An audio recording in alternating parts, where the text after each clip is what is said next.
Good afternoon, ladies. So here we are for, let's see, I always get confused. We're in December, so that was November's book that we did, which CC has a copy to just show everybody, which, the title is just like a throat punch. I'm glad my mom died by Jenna McCurdy, who was, what did she play on again? iCarly. iCarly. Our Nickelodeon. show. Nickelodeon. Nickelodeon. Yes, I did not allow my children to watch Nickelodeon or Disney. Anyways, who would like to start on what their thoughts were? I mean, it's an intense book. It's a lot, but she's great at using humor, which we can talk about. Humor as a tool. Lots of trauma, subsequent eating disorder, and kind of lay it out like that. So who would like to start? That as a therapist, right, this book was very interesting to kind of see an inside look at what could be going on behind closed doors for people, right?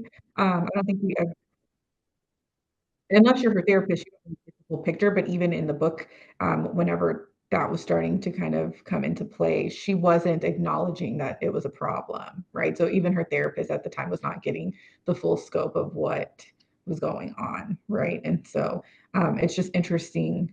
And I think it also, what's so funny is no one would think that it would be a segue from all the other books that we have read up till now, but it totally is. And it shows what like parenting can look like, also what the point of view is of the child's viewpoint of their parents, right? Like they just want you to love them and be proud of them and all these things, right? So anything you do is so, as a parent, is so like makes an impression, right? And they hold on to it. So if even if you are just frustrated, if you say something out of just that frustration that you don't actually mean, they hold on to it, right? It's like that kind of stuff. So I just thought it was a great way to all the books we've read and to kind of play that out in someone's story in a way, right? And to see how that can impact things. I think that's a great connection. Yeah. I love this book so much. I had to pace myself because there was one day at the office I like read like half of it. So I was like, and it was only like the first or second week of November. I was like, I need to slow down. But it's seriously so good. And I am very passionate about working with people with eating disorders. So just seeing how that even came into was just mind-blowing to me, and how important and imperative it is for parents to be mindful of comments they might be making, or even like literally anything that can be picked up on. And now, obviously, most parents probably aren't going to force an eating disorder on their kid, but unintentionally, things that are said can, yeah. Absolutely. And the mom didn't even know she had an eating disorder. Yeah. Right. And How body many dysmorphia. women to diagnose the mom reading this? Because I was over here like taking notes, like this lady's got some things going on. We talk about the emotional immature parent. Mhm. Oh my And gosh. how if we're, again, I mean, we're not dealing with our shit as adults. It's going to be placed on our kids, our friends, as Ariana, we were just talking about, like that's what happens. You don't deal with it. It inadvertently gets shifted onto somebody else. And it's not intentional, right? I mean, like when we're reading the emotional immature parents, it's not intentional. That's just the reality. So they're navigating their reality and in a warped view. But if there's not anybody to say, hey, like that doesn't sound right, they'll continue to do it. Right. Here we are. I mean, I'm as you're talking, Ariana, I was thinking of an interaction with one of my own children where I'm on Bluetooth. He's in the car. I don't know. All my kids are in the car, but I don't know. He's probably fifth grade, 10 years old ish. And my husband said something about going to the grocery store or paying a bill or something like that. And I just said, hey, just heads up, there's only $25 in the checking account. Now, that means nothing to my husband and I, because we multiple accounts, we move things around, and we purposefully only have X amount in the checking account. But my son interpreted it as, we don't have money. We're not gonna be able to pay our bills. We're not gonna be able to eat. I shouldn't ask for the, extra toy at the grocery store, or the 50-cent thing. That's where he was coming from. It's that concrete thinking that we don't pay attention to as parents as often as we should, I think. And that they're little sponges. They're absorbing everything. We're just driving home. I'm assuming he's listening to his brother or sister, or he's, reading a book or listening to music, staring out the window, and he's listening to what the conversation is, right? I mean, y'all have heard me say this time and time again, kids hear what you say and feel what you don't say. So, that's an example of, he heard what I said, but he didn't understand context, right? So who knows what she was hearing, what her mom was hearing, right? And how that trickle down effect. I got a glimpse of that too towards the end. Right? Yeah. Yes. Well, obviously your mom's this way because look at your grandma. Like, yeah. Those are the moments that, hopefully when you get far enough, we can have some grace. Because I'm sure her mom didn't do it on purpose, but who knows? So what were some aha moments for you that you're going to take away?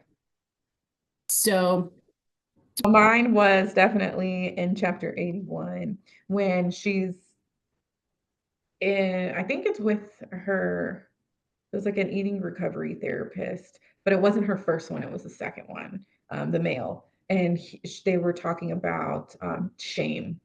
And that's what made it stand out for me, because it was around shame, and just how shame leaves you stuck, right? And like in instances where it's around like an eating disorder or maybe even addiction and things like that, when someone's trying to overcome those things, it's like, oh, if I mess up, or if I repeat the cycle, like have something that looks like what cycle I was in, then I'm back there, right? And so I'm just, there's so much shame around it, and that's like a slip, right? And it's like shame keeps you stuck in that slip, when that slip was just supposed to be something that you reflect on and recognize maybe what was a trigger and what caused that, right? Like reflect on it so you can move forward and like reapply. And he was saying how like slips can turn into slides if we allow shame to like let us stay stuck.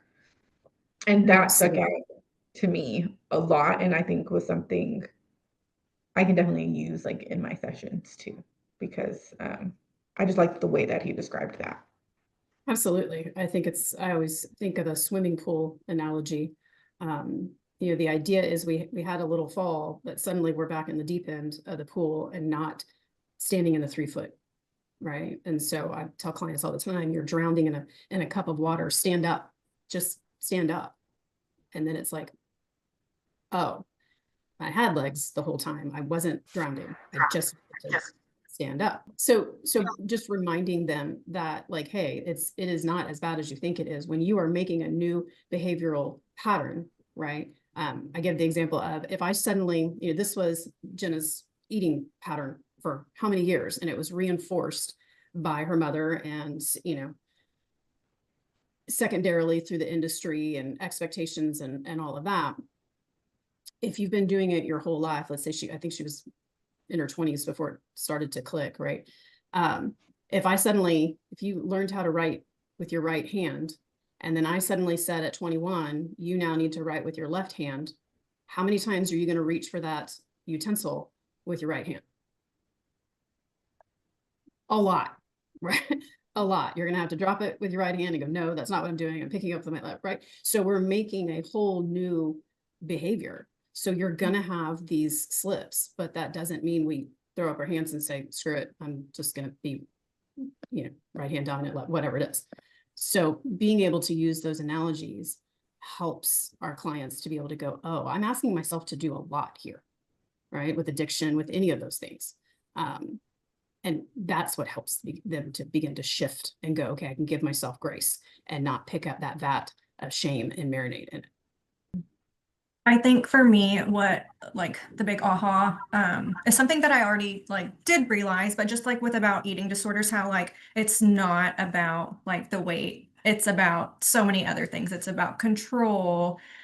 And yes, hers did start out as like wanting to stay in that immature body to get more roles and stuff, but it so quickly did turn into the control. And anytime she was like anxious, like, okay, binge, binge, binge. Okay, but now I feel so guilty. And just the whole cycle where it was like an all day thing for her pretty much. And where where it was happening every day. And it's just becomes this so cycle of control and guilt and shame.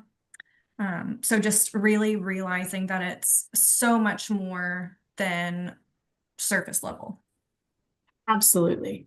And I think this also shows you where she was, that OCD was coming in Mm-hmm. as well, right? It's underlying anxiety, which then can stem into these other things.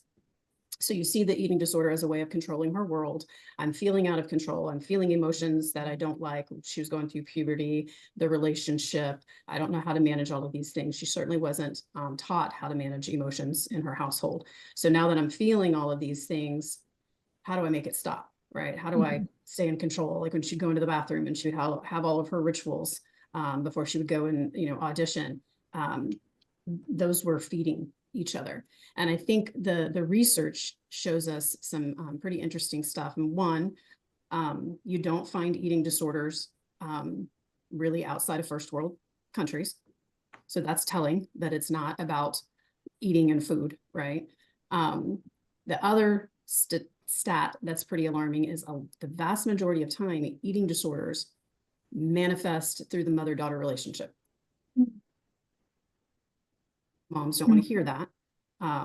It's not always, and I'm so not saying if there's a mom that's listening to this that she's got a daughter with eating disorder. Like I'm not saying that it 100% that is it, but they do recognize that more than half of those individuals, it stems out of the mother relationship. We are seeing more and more young males with eating disorders as well, and I think they've linked that to social media and the rise of influencers, et cetera. So I don't know the stats on that. I just remember reading a couple of articles about it. So I think what's so interesting when you think about control too, at the very beginning of the book, it's somewhat highlighted in her like using her birthday wish to keep her mom alive, right? And it was like all of this is riding on her for her mom staying healthy and staying alive. And it kind of almost highlights too, like we teach our kids like make a wish for your birthday and blow the candle out, right? And it's like that, although that there's an innocence to that, it's like kids turn things into all kinds of crazy thoughts and like nobody knew that that was going on. So it like makes me curious too. It's like if that obviously her mom had a hand in how like in her eating disorder and how she like even came across what that kind of control looked like. But it makes you think if she would have never had the thought of like if I made a wish, my like and wishes like can come true. I'm like wishing for my mom to stay healthy, right? It's like well, it's just so interesting. It's just an interesting thing. it is, and we can rabbit hole that one. And I know we've got parents that are going to listen to this and like freak out. I've got to monitor everything that comes out of my mouth. Hey, majority of our clients deal with anxiety, right? So this is the reality that we will have that. And what I always tell my parents that come in is if you're questioning whether you're a good parent, right there, I'm going to say you're a good parent because you are concerned and you are checked in and you are open to that process. The bad parents are the ones that it wouldn't have occurred to them. Their way is the right way. They don't need any help, etc. Right? So I just want to put that out there. I will say when I was a little girl, my parents divorced when I was 5.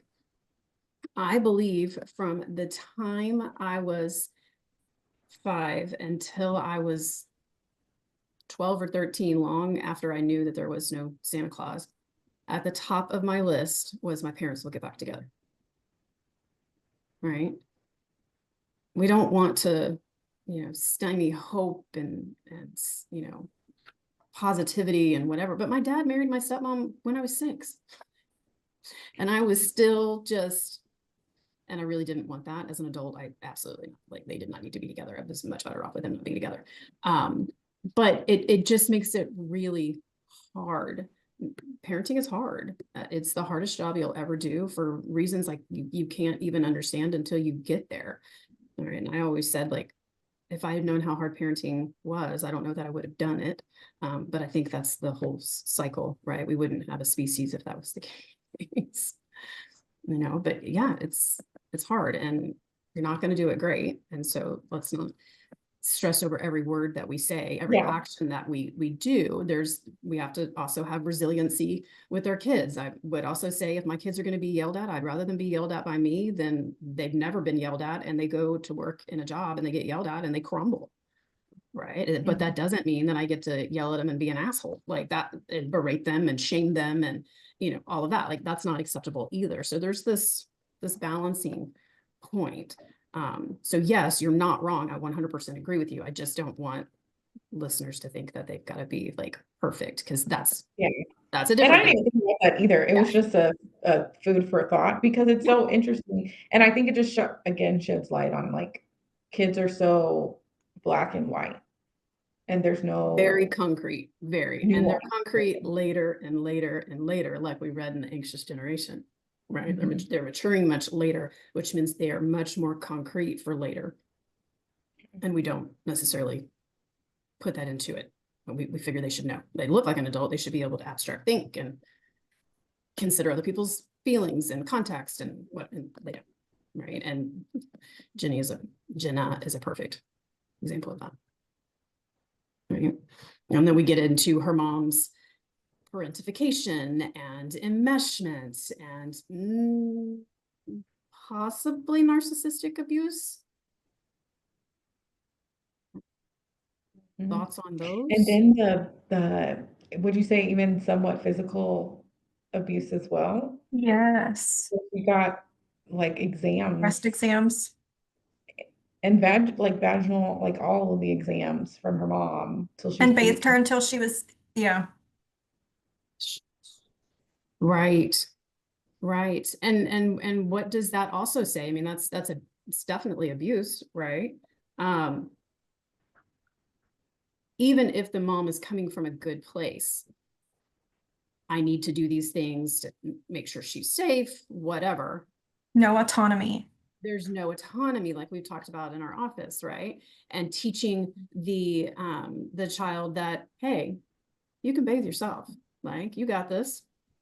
And those are those small steps to self-esteem and self-confidence and self-awareness, right? I can do those things. I can take care of myself, right? That it starts down there. And I don't know that we necessarily think of that very often. Yeah. I'm just thinking, like, and even mom lying about her dad. Oh yeah. And then her finding out his dad's not her dad. I was reading that and my jaw literally dropped. I was like, what the? Wasn't expecting that. Like, came out of left field. So then we start looking at what guilt was her mom carrying about her behavior, her own personal behavior, to then, have Jenna here. Like, right? That projection of she's got to be perfect. Right? Because of my indiscretions or behavior or whatever, product of that's got to be perfect. But also, this makes me think in a more couples aspect too, because her mom would go in so hard on her dad, and it was like, you're just projecting what you're doing to him, accusing him of cheating and all these things because you're the one doing it. Crazy. Yeah. But, again, to your point, in the beginning, we don't know what, as therapists, we don't know what is not brought into the room. Right. I hear that a lot with clients that have been somewhere else and then find their way here. Well, this, and I'm like, I'm not here to, slam your past therapist. I'm not your past therapist. But did you ever bring well, they didn't ask the right questions. but you knew it was a thing. Why didn't you bring it in? Like we can only go and follow breadcrumbs where we have an idea that they lead. We're not mind readers, and hear that a lot, right? And I see that in experiences with people all the time in my own personal world. Well, you're mind reading, you're just assuming that that person knows what's going on in your head. How about you just open your mouth? Let's talk it through. Right? So, Yep. Mm. very frustrating. Hmm? Because how long ago would this have been, potentially addressed if she had known? I mean, Jenna didn't know, right? She didn't know that these things were issues for her. I know, it just makes me feel so much for her. Like, oh my gosh. Absolutely. Yeah, like, and then even when she it was coming out, right? Like she had her first eating recovery therapist, right? Like sat down with her and said, that sounds like abuse. And she was like, you don't know what you're talking about. Well, My and mom loves remember, like when Yeah. I always remind, like, somebody's going through alcohol addiction, the average time in rehab is 7 times in rehab before it clicks, right? And a lot of that is, so much of it is ignorance and not understanding and defense, and we feel guilty if we, out our persons, our family, right? So sometimes when you have a lot of trauma, like it takes multiple people to come at it from different directions to bring it to the top. And then like she had grieved her mother, but then she had to grieve her all over in kind of like a new way. Yep. Yeah. It was like the idea of the mom that she had. She had to grieve because She it had to was grieve like, the loss of who her mom wasn't and couldn't be. And I'll lay you odds that, she may be living her best life right now, but as soon as she has a child, when her child starts hitting those milestones, these memorable moments for her, it's going to re-trigger. And she's going to need to be in therapy again, right? I mean, that's just how the brain works. We can only handle so much at a time, and it's so layered that we don't know, right? I mean, I experienced sexual assault when I was young and was pretty good about constantly working with it. Was good and golden for 10 years, maybe. I was open about it with my husband. We talked about it. He knew where my triggers were, and it was great until my daughter turned 8 years old. And that was the age that I was. And then, I mean, it just started coming back up again, and I had to do more work, right? Been pretty good since. Who knows? If something happens, and we just have to realize that this is like that slip and slide type thing, right? You just have to keep acknowledging it and working through it. Like, this is what I'm feeling, and talk to our people. And if that talking to your people doesn't work, then you seek out professional help, right? But realizing that it's not a one and done, or when I say one and done, not one session and done, but one therapist, and I don't care if I did it for 5 years, that then suddenly it's going to be done, right? It's a continual process. So, all right. I think this also impacted how I'm going to look at other situations that are like that come in with clients, just because, like Cece was saying, it gave so much insight as to like an eating disorder is so much more. It's not about always about how the person views themselves physically, right? Absolutely. Well, and you can use this with other things too, right? Couple comes in, or an individual comes in and they're struggling at work, or they're struggling in their relationship, or whatever. Like, you hear me say this all the time, we are a product of our childhood and our combined lived experiences. So what I hear from my clients is they make a lot of progress with me because I take a very psychodynamic or psychoanalytic viewpoint. We're going to go all the way back to, like, as far as you can, and we're just going to start unraveling. And I don't care if you've been in therapy for 10 years, your whole life. That that's where I'm going to start, because that's where we start beginning to see patterns, right? Emotional patterns, behavioral patterns, whatever. And then we can start addressing how they show up in our everyday life. Right? So it's not, yes, this is eating disorder, but it could be anything. Mhm. Mhm.